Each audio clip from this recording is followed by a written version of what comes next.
தமிழகத்தில் சட்ட ஒழுங்கு சத்தி சிரிக்குது. பெண்களுக்கு பாதுகாப்பு இல்ல, சிறுமிக்கு பாதுகாப்பு இல்ல, பாட்டிமார்களுக்கு கூட பாதுகாப்பு இல்ல. அப்படிப்பட்ட கேவலமான ஆட்சி இன்னைக்கு நடந்து கொண்டிருக்கின்றது. அது மட்டுமல்ல, கொங்கு மண்டலத்தில் முதியோர் வசிக்கின்ற பகுதியே திட்டமிட்டு கொள்ளையர்கள் அவர்களை கொன்று அவர்களுக்கு நகை பணத்தை கொள்ளையடிக்கின்ற காட்சி திமுக ஆட்சியில் தான் பார்க்கப்படுகிறது.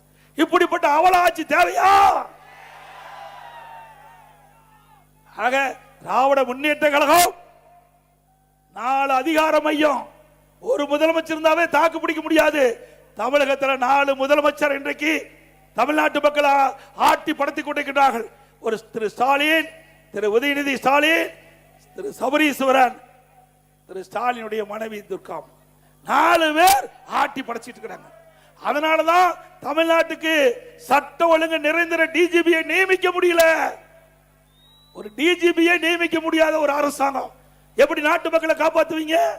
ஒரு நிரந்தர டிஜிபி, சட்ட ஒழுங்கு நிரந்தர டிஜிபி இருந்தா தான் அவர்கள் காவலர்களை சரியான முறையிலே வழி நடத்துவார்கள்.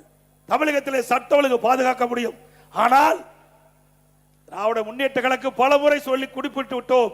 தொலைக்காட்சியின் வாயிலாக, அறிக்கையின் வாயிலாக, பேட்டியின் வாயிலாக தெரிவித்து விட்டோம். இதுவரை நிரந்தர டிஜிபி சட்ட ஒழுங்கு நியமிக்கப்படவில்லை.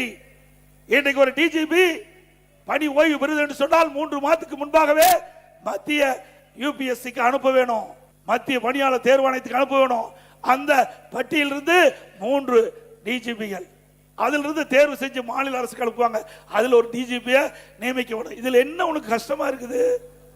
ஏன்னா அவருக்கு தேவையானவர்கள் இது இடம்பெறல. திமுகவுக்கு ஜாலரை போடுற டிஜிபி இதுல இடம்பெறல. அதனால உச்ச நீதிமன்றம் போய்